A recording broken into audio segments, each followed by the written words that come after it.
Bon, nous allons reprendre.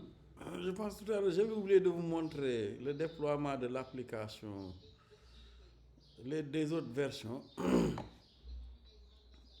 sur les autres plateformes. Par exemple, là, je vais changer et choisir Chrome Web. Comme ça, vous allez voir l'aspect de la version web. Voilà. Bon, s'il n'y a pas de problème. Parce que des fois, dans l'installation aussi, il arrive qu'il y ait quelques. Et là, il va déployer l'application dans Chrome. Comme ça, vous allez voir l'aspect de l'application web correspondante. Voilà. Voilà, vous voyez. Et ça fonctionne, hein. Et c'est une application web responsive design. Donc vous faites CTRL SHIFT I ou J, je ne sais plus, pour aller en mode développeur. Hein. Commande SHIFT I ou J, je ne sais plus. CTRL W. Bon. Donc j'ouvre le mode développeur à la main. Donc on clique là. Paramètres, encore. Oui, plus d'outils. Voilà. Et là, vous voyez, vous pouvez voir après ici le mode téléphone portable ici pour voir avec les différents téléphones là. Donc, comme on le faisait. Et là, vous pouvez voir aussi. Donc, vraiment.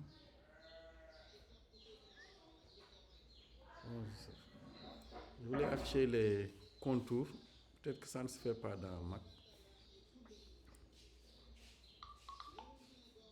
Ok. Vous voyez donc l'aspect est là donc sous forme de téléphone portable ou bien simplement mobile. Vous voyez, les fonctionnalités sont toujours présentes. Donc vous pouvez aussi générer la version desktop correspondante. Pour cela, il faut aussi changer à partir de là. Choisir Mac OS ou Windows ou Linux. Ça dépend de l'environnement où vous êtes. Par exemple, là, je veux la version desktop. Je choisis desktop et je clique ici à nouveau pour exécuter. Là, il va générer la version desktop et donc placer la version desktop sur l'écran. Développé avec le langage correspondant donc pour Mac OS. Vous voyez, là j'ai une fenêtre Mac. Hein? Donc c'est une fenêtre normale. Si vous êtes dans Windows, il va vous générer une fenêtre normale. Et là, les fonctionnalités qu'il faut. Donc, en écrivant un seul code, j'ai pu avoir la version mobile pour iOS, la version mobile pour Android, la version desktop, la version web, etc. Donc c'est ça qui fait la puissance de Flutter. Et vous voyez, j'ai presque le même design, même couleur, etc. Et les fonctionnalités aussi. Donc voilà pourquoi Flutter a cette popularité que l'on a dans le monde du développement. Et pas dans le monde du développement mobile seulement. Donc, vraiment très pratique.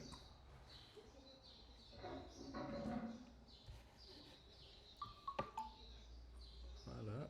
Donc, je ferme cette version desktop. Vous pouvez aussi essayer de faire la même chose avec Visual Studio Code. Voilà, vous voyez, vous avez Chrome Web, vous avez Mac OS. Même si bon, il est moins conciliant quand même que l'autre. Bon, je vais arrêter l'exécution. Peut-être lui demander de le lancer dans Chrome Web. On va voir, est-ce que ça passe? Parce que des fois, on se retrouve avec un bug ici. Bon, peut-être que ça va passer.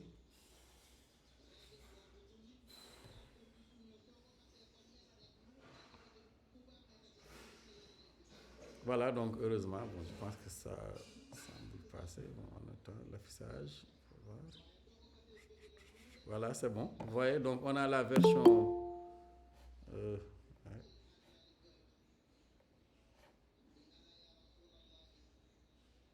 Voilà. Donc on a la version web ici pour avec Android Studio.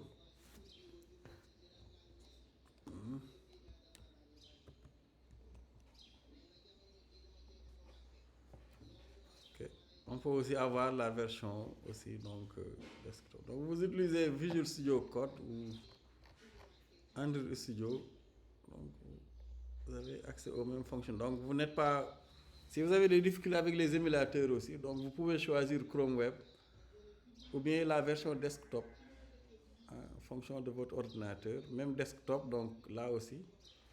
C'est simplement parce qu'il a généré ici le code équivalent. Donc si vous entrez dedans, par exemple pour la version Android, vous avez la version donc avec le code.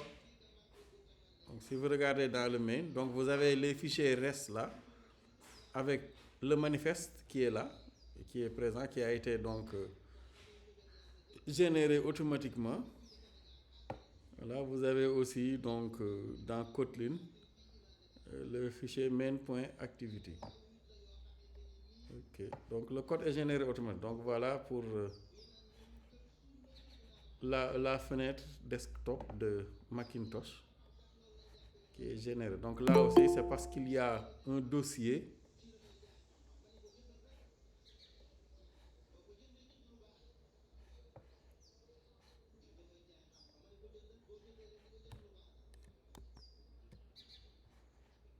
Voilà.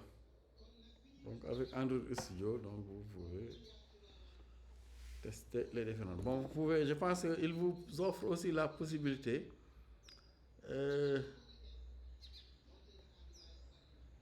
de lancer l'exécution sur plusieurs devices à la fois, il me semble. Après, vous pouvez essayer de voir.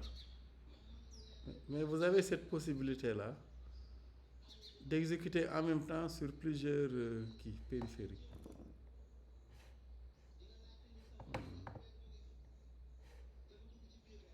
Ok.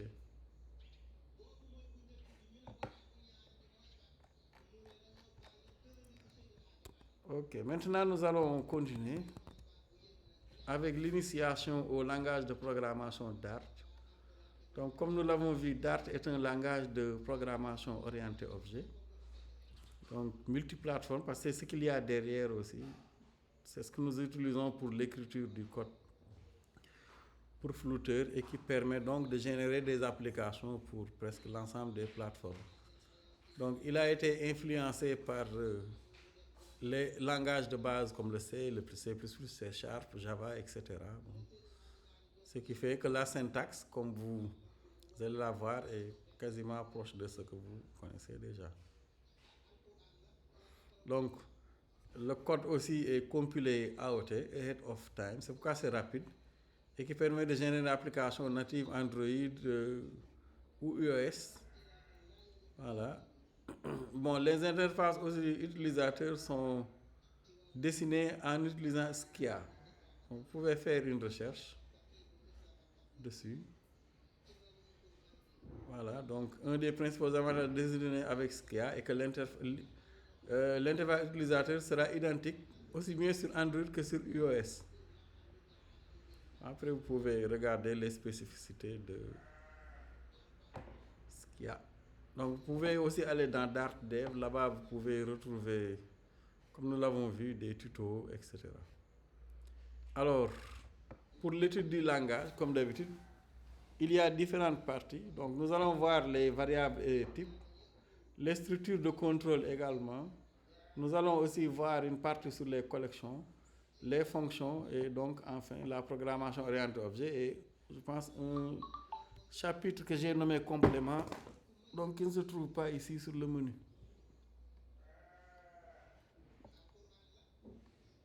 Qu'est-ce que c'est que ça? Ah d'accord, je suis en train de reculer. Donc pour les variables et les types, donc on va faire de la programmation, bon forcément. Bon, pour déclarer des variables, bon, puisque c'est un langage inspiré du C, du C++, vous voyez, pour déclarer des variables, on met simplement le type, espace le nom de la variable. C'est aussi simple que ça. Hein? Type, espace le nom de la variable. S'il y a plusieurs variables, comme un langage C, vous les séparez par des virgules. Et les variables donc seront du même type. Voilà. Maintenant, pour déclarer les variables, bon, puisque c'est un langage aussi, voilà, vous avez 4 éléments qui permettent de déclarer les variables.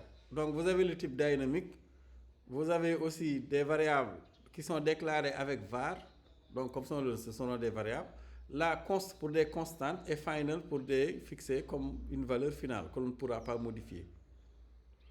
Donc ce sont ces mots-clés que l'on utilise pour la déclaration des variables, donc en dehors du type quoi. Donc voilà, on peut les déclarer comme préfixés par var, num aussi, etc. Hein. Ce qui signifie que la valeur est fixe. Par exemple, quand on utilise const et final, c'est pour déclarer donc des constantes. Donc, par exemple, quand vous déclarez une variable avec final v égale à 123, automatiquement, il va inférer le type de la variable v, puisque 123 est un entier, v sera de type entier. Par exemple, là, on stocke dans v 450, naturellement, vous allez vous retrouver avec une erreur, parce que v est final. Et comme vous l'avez vu en Java, quand une variable est final, bon, on ne peut pas modifier sa valeur par la suite dans le programme. Ce n'est pas possible. OK. Voilà. Donc, pour tester ceci, vous pouvez aussi en ligne utiliser le Dartpad. Vous recherchez Dartpad et vous l'ouvrez. Donc, c'est un environnement en ligne pour écrire du code et tester le code.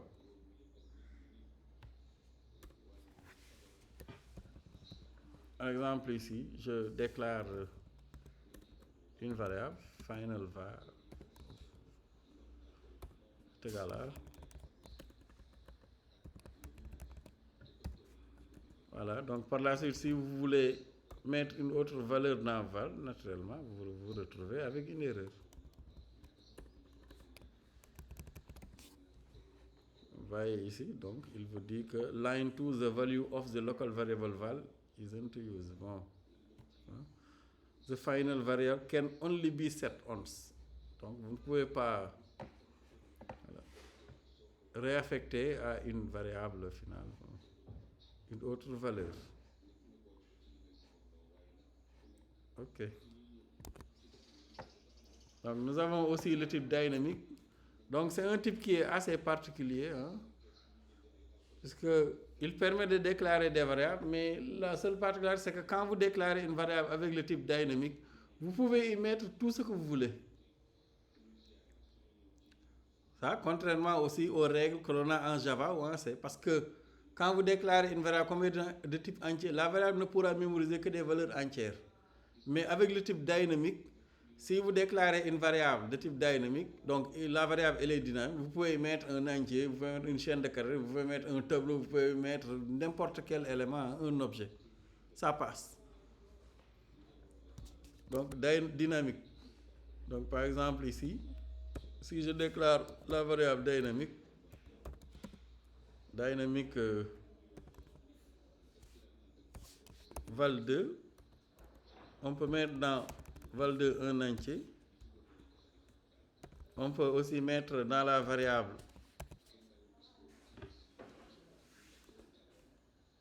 val2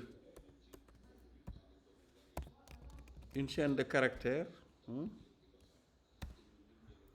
Là, vous voyez, donc vous pouvez mettre n'importe quel type de valeur, hein, ça passe.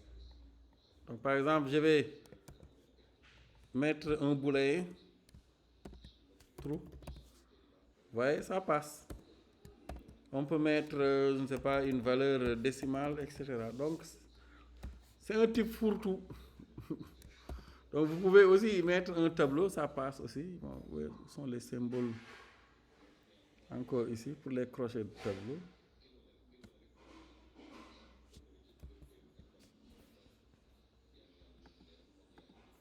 Donc, je ne les ai pas sur mon clavier.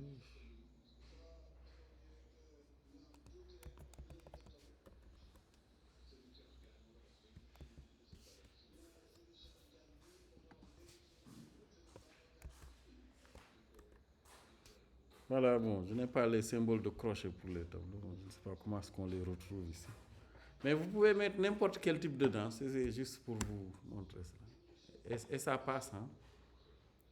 Voilà, comme vous voyez.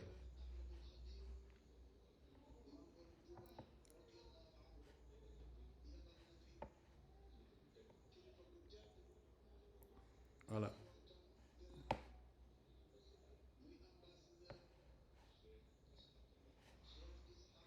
Donc, vous avez aussi le type var, voilà, qui permet de déclarer des variables dont la valeur peut changer. Mais la particularité, contrairement à Dynamics, c'est que quand vous déclarez une variable avec var, voilà, le type est implicite, il sera inféré, mais par la suite, vous ne pouvez pas affecter une valeur qui ne soit pas compatible avec le type à la variable. Par exemple, ici, lorsqu'on déclare var ici v, il n'y a pas de zoom.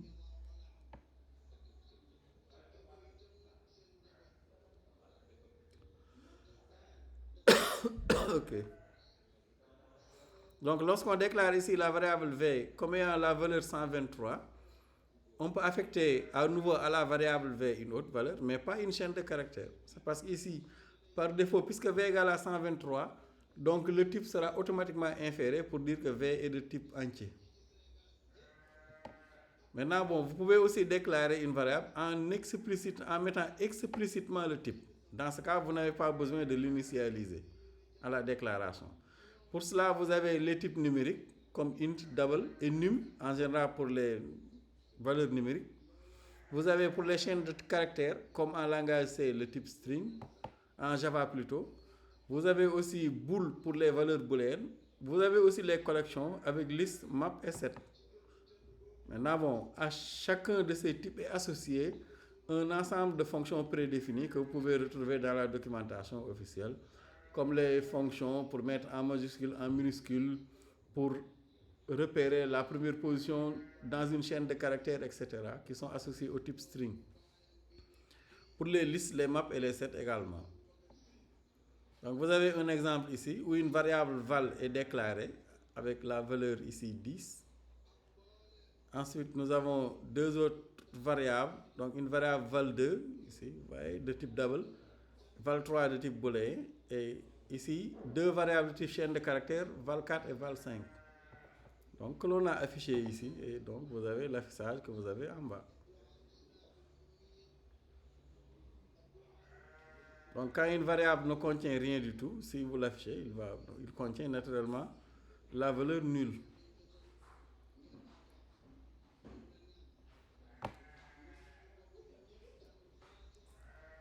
Donc voilà.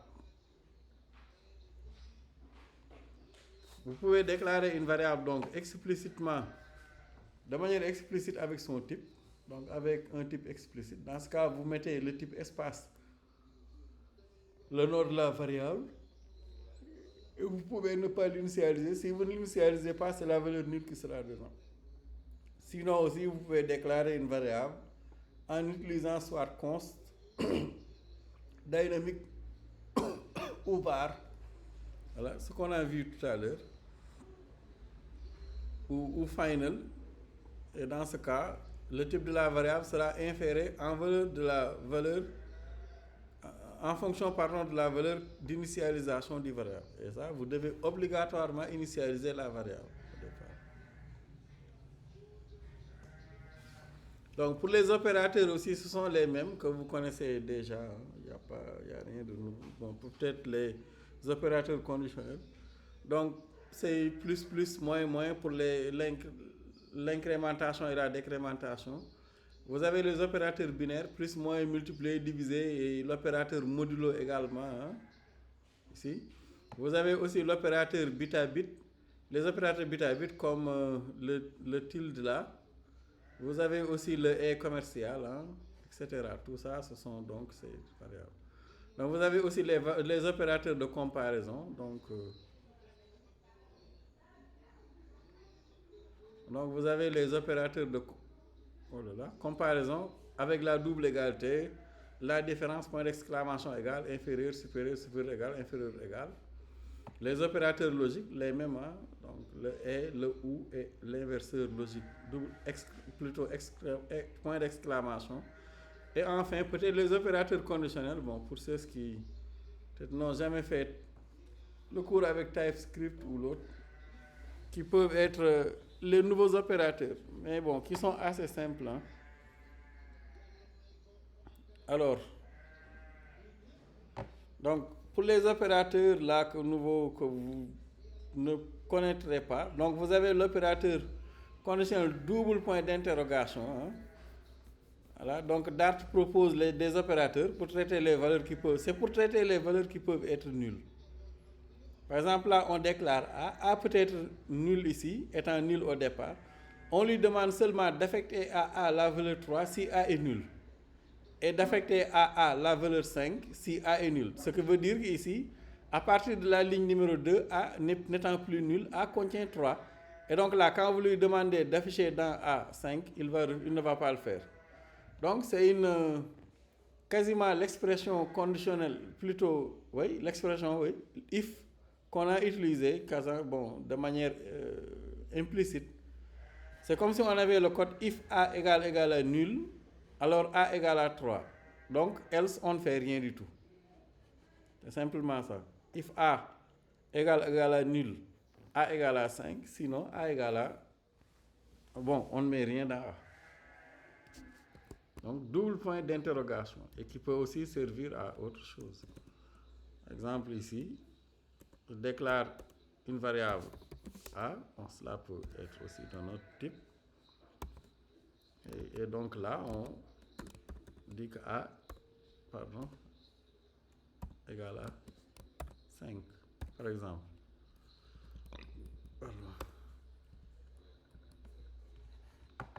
Non-nullable local variable must be assigned before it can be used. Bon, là, ce sont les évolutions de, comment on appelle encore, de l'API. Hein. Bon, vous pouvez aussi mettre nul dedans. Bon, voilà.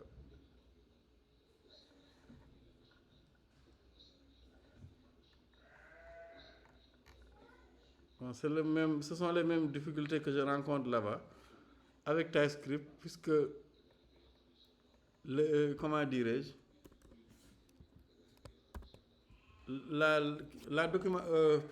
l'API a évolué, quoi.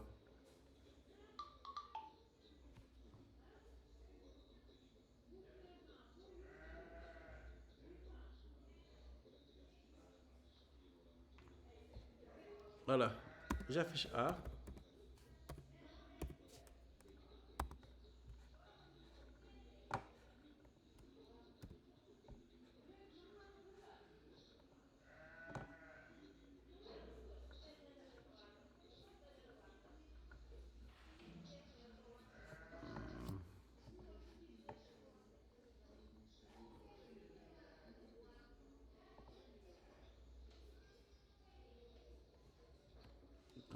Je vais lui affecter une. Voilà, vous voyez donc la valeur 5. Hein. Maintenant, même chose, on va lui demander après. Bon, là, c'est juste pour pouvoir dire que A peut être nul. Hein, le point d'interrogation. Donc là, par exemple, je lui demande d'affecter cette fois-ci dans A9. Vous allez voir que bon, il va toujours afficher 5. Hein. Parce que à partir, quand on va arriver à cette ligne-là, A n'étant pas nul, il ne va pas lui affecter la valeur 9. Vous voyez, A est toujours égal à 5. Voilà. Bon, vous pouvez aussi faire les tests ici. Hein. Bon.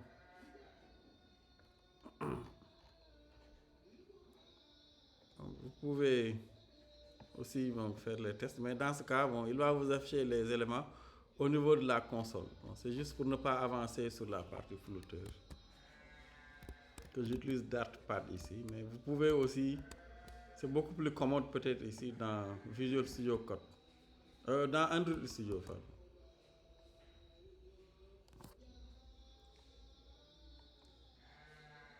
Donc vous avez aussi le bloc la expression, donc l'interpolation de chaîne de caractères qui est effectuée comme ceci, avec $, accolade ouvrante et ensuite vous mettez l'expression et accolade fermante. Bon, c'est comme entre double code l'interpolation que l'on a là-bas, qui.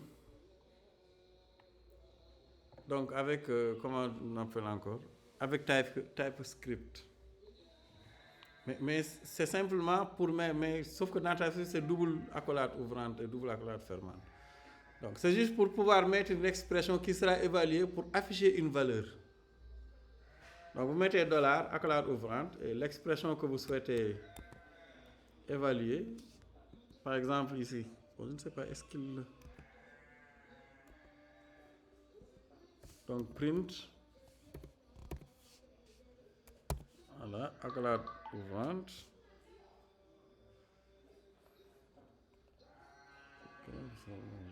Je me perds sur des caractères que je ne retrouve pas ici,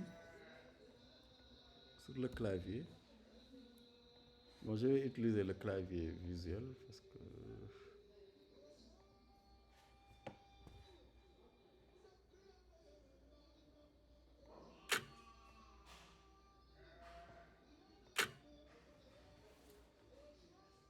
Où est l'accolade ouvrante ici?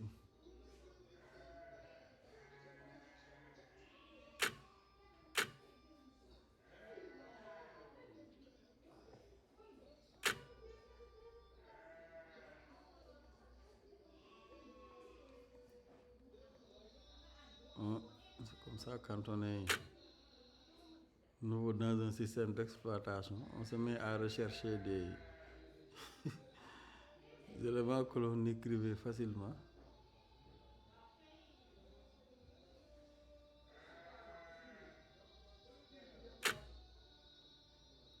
Bon, je ne sais pas. Je vais aller essayer de trouver. Voilà, il y a des accolades ouvrantes et fermantes là. Bon, je les copie. CTRL V. Attention. CTRL Z.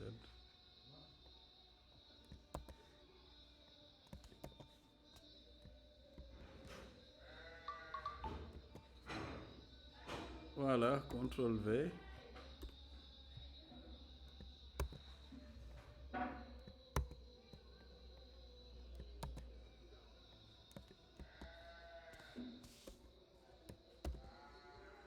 Ensuite, dollar, le dollar, oui, je l'ai ici sur mon clavier. Là, et vous mettez l'expression que vous souhaitez évaluer. Je ne sais pas, bon, par exemple, 9 plus 6 dans un premier temps. Vous allez voir que l'expression, en principe, voilà, vous voyez, c'est 15. Bon, cela peut aussi être une chaîne de caractères, hein, string. Str égale à, on va mettre Maki, qui est très célèbre, et mettre dedans str point to uppercase, par exemple, pour l'afficher en majuscule. Donc, vous voyez, il vous affiche Maki tout en majuscule. Donc voilà. Pour ces expressions-là.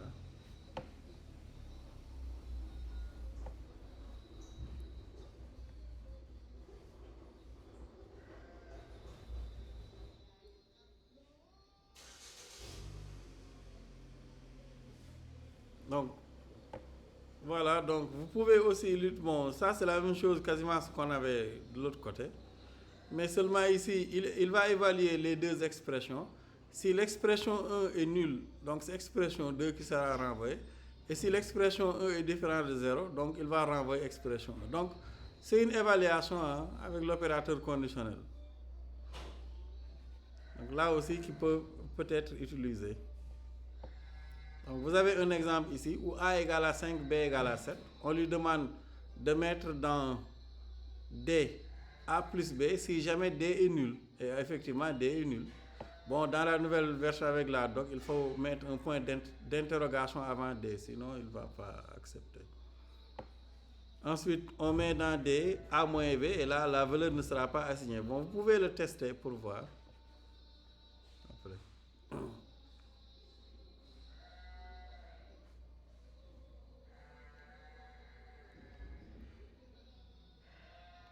Voilà, donc maintenant on va voir les structures de contrôle. Bon, ce sont les mêmes que vous connaissez. Hein. Ce sont les boucles avec for, while, do while. Ensuite, les structures conditionnelles avec if, else et switch. Ensuite, vous avez peut-être les boucles for in, for each. Peut-être que certains, je ne sais pas, je pense que vous connaissez. Hein.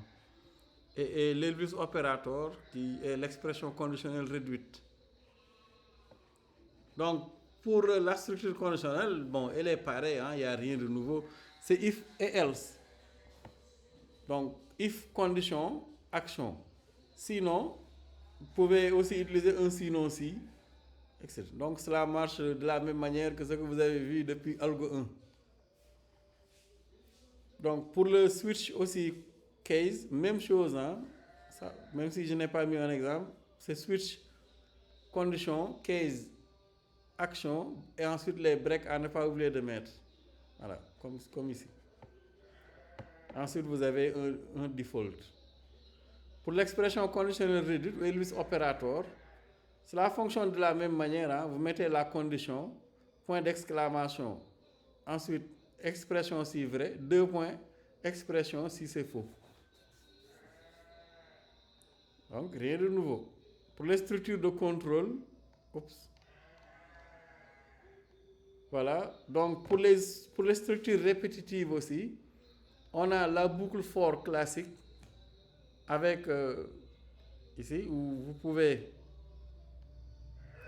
Donc, vous avez une boucle qui permet de parcourir une collection ou bien d'effectuer une action un certain nombre de fois ou bien de parcourir suivant un index une collection. Comme par exemple ici, on a la boucle for, ici, qui peut parcourir donc var de i égale à 0 à i égale à donc, donc la valeur limite pour effectuer une certaine tâche. Ou bien aussi, on peut avoir un tableau et parcourir simplement le tableau avec la boucle var. Mais ici, vous voyez, on a utilisé la fonction for in, pas la fonction, la structure for in, pardon. Donc là, vous avez un tableau qui contient 12, 13, 14. Et on utilise ici for var, ici, la variable val qui va parcourir les éléments de tab. Donc val in tab. Et la val va pouvoir récupérer les valeurs dans le tableau une à une. Voilà. Donc pour la boucle while et do while aussi, bon, rien de nouveau, ça fonctionne toujours de la même manière. Donc while condition expression et do expression while condition.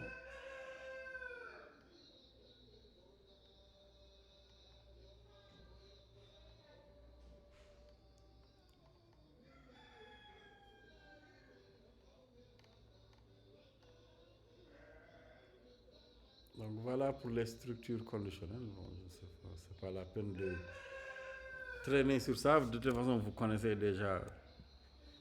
Vous écrivez des structures conditionnelles ou des exemples depuis. Hein? Pour les accolades. Alt enfoncé. Appuyez sur la touche. Ah, pour ouvrir les accolades. Ok, d'accord. Je vais essayer ici. Donc, Alt. Il n'y a pas d'Alt sur les claviers Mac.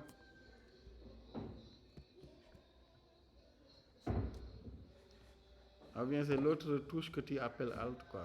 La touche avec ce symbole-là.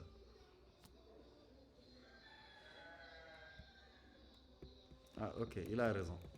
C'est la touche là. Ok, d'accord. Bon, il demande est-ce que vous pouvez revenir sur un Elvis? Oui, c'est l'expression conditionnelle réduite, simplement.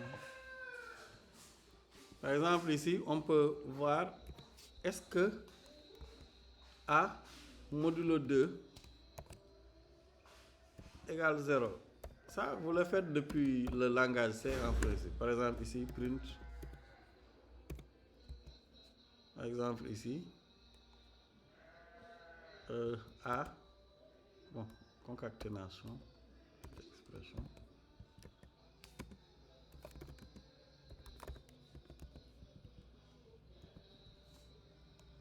Bon.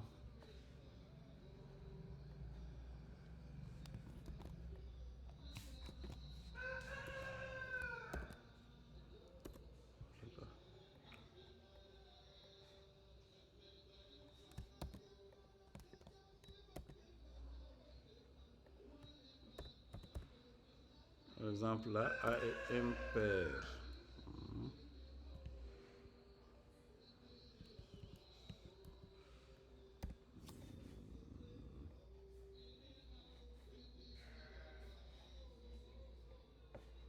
Voilà. Donc voilà un exemple d'Elvis opérateur ici, ou bien en tout cas une expression ternaire. Donc là, vous avez une expression que l'on teste et qui renvoie forcément true ou false. Voilà. Ensuite, on pose la condition ici pour voir quelle est la valeur de A. Si A est true, on exécute la première partie. Sinon, on exécute la seconde partie. Par exemple, là, il va tester est-ce que A modulo 2 égale à 0. Si c'est le cas, on affiche que A est pair, sinon que A est impair. Bon, il me dit ici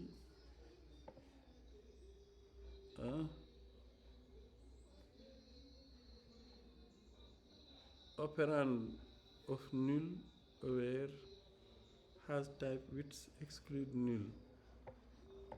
Bon, je vais. Donc là, il n'y a aucun affichage que l'on va effectuer. Error compiling. Bon, il y a une erreur de compilation ici. Quand on est dans le Dartpad là, string cannot be assigned to a variable of type num. Sinon, je vais le mettre dans le tag expression avec les dollars.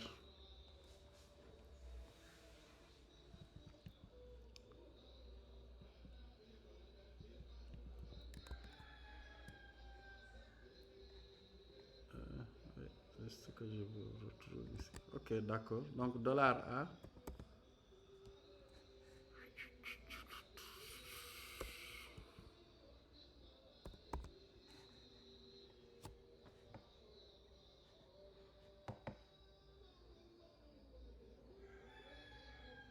Voilà, donc étant donné que j'ai mis dans A5, en principe, il doit me dire que A est impair. Hein.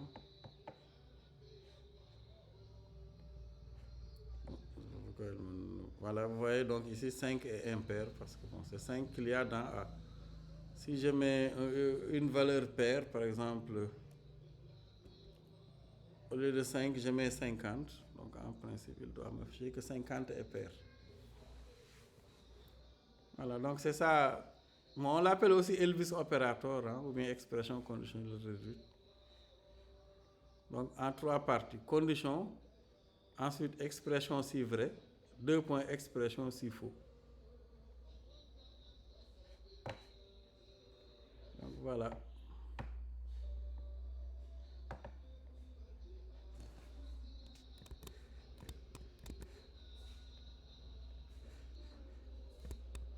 Donc c'est ça, on entend par Elvis opérateur ou expression conditionnelle réduite.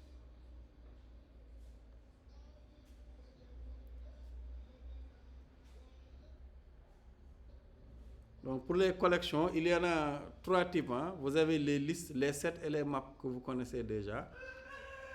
Donc liste est une collection souvent d'objets qui sont repérés par leur index. Vous avez set qui est utilisé pour contenir des éléments qui ne peuvent apparaître qu'une seule fois. Donc c'est une collection où on ne peut pas avoir la même occurrence d'un objet 2 fois de suite ou bien d'un élément. Et map, ce sont les systèmes de clés-valeurs, hein, les collections clés-valeurs. Donc pour les listes, on utilise, donc c'est une classe prédéfinie. Hein. Voilà, donc il y a 2 types de listes. Il y a les listes de longueur fixe et les listes extensibles. Il y a de ces listes-là qui sont donc de longueur fixée. Quand vous les déclarez, vous ne pouvez pas les étendre. D'où cette option growable, qui signifie est-ce que la liste est statique ou bien est-ce que c'est une liste dynamique. Donc pour créer une liste, on peut utiliser list.empty qui crée une liste vide. Si vous mettez growable égale à true, vous pourrez y rajouter des éléments. Vous pouvez aussi créer une liste, voilà, en mettant les données par défaut que l'on va mettre par défaut au niveau des variables de la liste avec la collection E là. Vous avez là, c'est avec list.field. Vous avez aussi list.from qui crée une liste contenant donc des éléments avec l'iterable là. Donc toujours l'option growable, est-ce que c'est une liste statique ou dynamique? Vous avez aussi list.generate qui permet de générer automatiquement une liste avec des éléments. Vous avez aussi list.off qui crée une liste à partir de certaines valeurs. et liste.unmodifiable qui crée une liste non modifiable. C'est pourquoi ici, vous n'avez même pas l'option growable. Donc, voici un exemple de liste où vous avez donc une liste de taille 5 qui sera remplie que par des éléments au niveau de l'ensemble des positions. On stocke la valeur 89. Donc, list.field. Et donc, ici, avec la généricité, on spécifie le type des éléments de la liste. Var liste 1 est égal à, donc contrôle liste point field, et ensuite vous dites voilà, vous remplissez avec quel élément. Par exemple, je vais dire que c'est une liste de taille 7 qui peut contenir 7 éléments, et par défaut la valeur des éléments sera 60. Donc on va mettre une autre valeur pour ne pas confondre. Par exemple 122. Voilà. Ça permet de déclarer. Par exemple, là, je vais afficher la liste. Donc, print ici. Donc, qu'est-ce que j'ai mis? Oui. Donc, $. Donc, pour afficher une variable, vous mettez à l'intérieur $. Et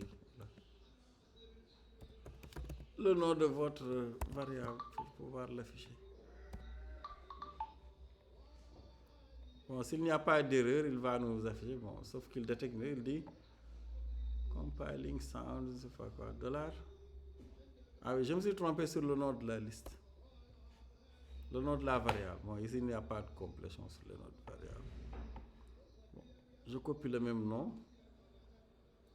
CTRL-C, parce qu'il me signale toujours une erreur sur le nom de la variable. Voilà, donc double quote. Décidément, je risque de retourner dans Windows. Voilà. Donc là, vous allez voir que vous allez avoir une liste de 7 éléments et chaque élément aura la valeur 122.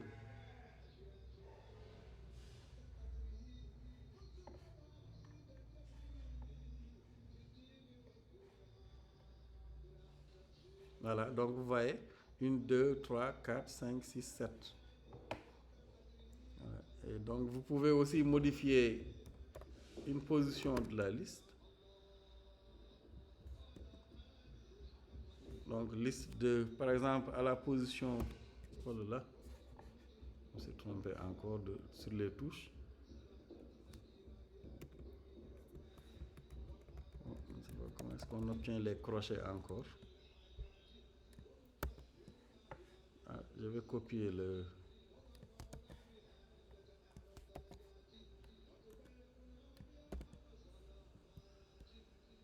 Par exemple ici, l'élément qui est situé à la position, vous voyez la position, la deuxième position, je vais y mettre par exemple voilà, cette valeur qui va bien apparaître.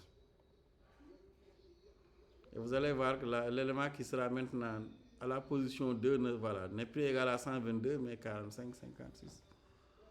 Donc on accède pour modification, mise à jour ou autre, de la même manière que vous le faites d'habitude en Java. Ok. Donc vous avez aussi les listes de taille non fixées, parce que bon, le problème avec cette liste, c'est que vous ne pourrez pas y rajouter une autre valeur. Sinon, il va vous signaler une erreur parce que bon, ici, la liste n'est pas growable, quoi. Par exemple, ici, par exemple,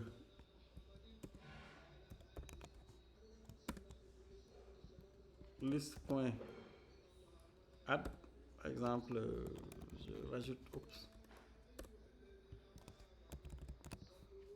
Oui, ça posait problème. On va voir, est-ce que la liste est growable? Vous voyez? Unsupported operation at, parce que simplement, bon, donc ici, la liste n'est pas extensible, quoi. Donc, vous ne pouvez pas y rajouter un nouveau élément. Donc la liste est de taille fixe. Maintenant, vous pouvez aussi créer une liste de taille non fixe ou extensive. Vous pouvez aussi regarder là, peut-être sur la documentation aussi éventuellement, pour voir, je l'ai oublié tout à l'heure, les propriétés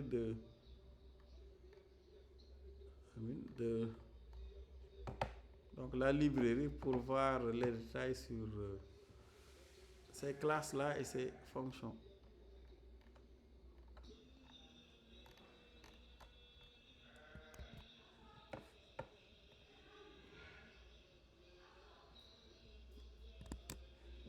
Voilà. Donc vous pouvez aussi créer une liste de taille non fixée ou extensive. Dans ce cas, bon, vous pouvez procéder comme si, bon, ce n'est pas la seule méthode, hein. On peut utiliser growable avec empty, mais ici par exemple la liste a été initialisée comme les tableaux de base là que vous avez vu en langage C en Java avec les crochets. Par exemple ici, la liste extensive contient par défaut 1 et 2. Ensuite, on peut y ajouter 499 et ça passe, hein, il n'y a pas de souci. Voilà. Donc la liste est extensive.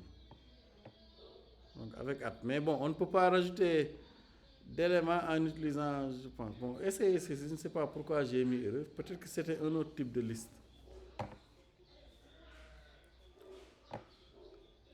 Maintenant, voici un autre type de liste extensive. Donc, growable list. Et là, on le déclare comme list.empty en utilisant growable. En tout cas, vous le faites en utilisant donc l'une de ces méthodes-là, simplement. Bon, même pour le field là, je pense qu'il est possible d'utiliser la propriété growable pour que la liste soit extensive.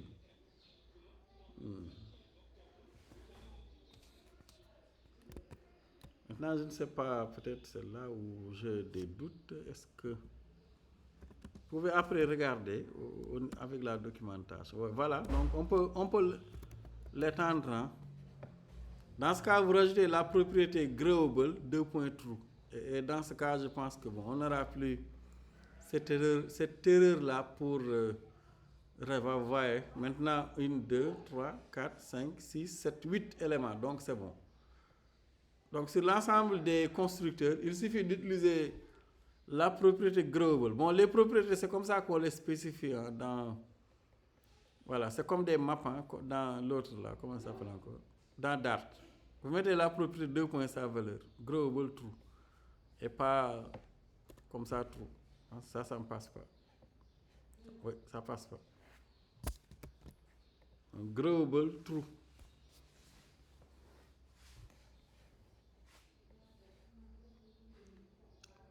Bon, pour les maps, enfin, comme ça on va s'en arrêter là. Donc les maps sont des systèmes de clés-valeurs. Hein.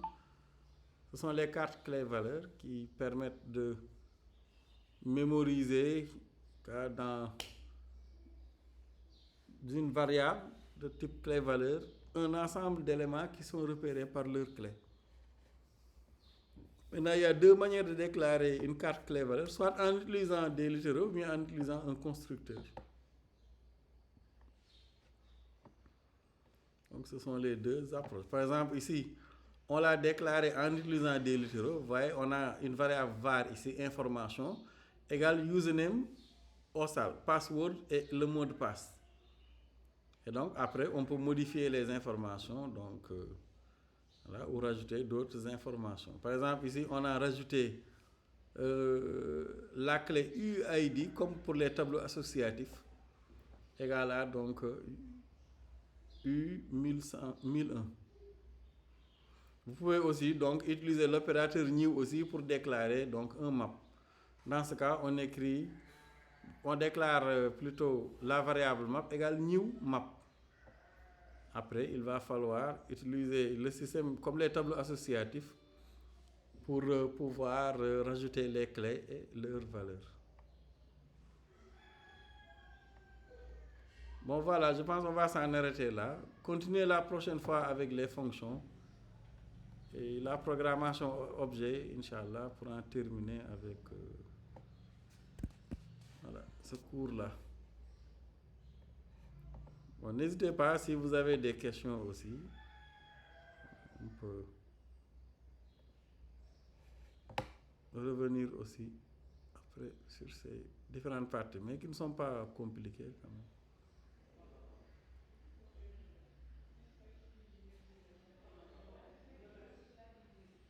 Bon, la première partie du cours d'aujourd'hui sera disponible après là pour ceux que ça intéresse, mais bon, je pense que pour le moment, je suis en train de l'uploader pour ceux que ça intéresse. Mais vous avez tout le support de cours au niveau de la chaîne YouTube, hein. Ce sont les mêmes parties. Bon, je n'ai quasiment pas modifié les slides, sauf peut-être il y a certaines parties sur les collections où cela a un peu évolué. Je pense qu'il y a quelques différences. Mais pour le reste, presque pas de différence. Voilà. Donc pour la deuxième partie aussi, je vais l'uploader là-bas au cas où. Voilà. Donc on se retrouve le vendredi prochain, Inch'Allah. Donc entre-temps, il faut compléter l'installation de flouteurs pour ceux qui ne l'ont pas fait et les différentes configurations. Parce que sûrement, la séance prochaine, on va au moins entamer la partie sur la programmation flouteur. Ok, donc à vendredi, Inch'Allah, et bon week-end à tous.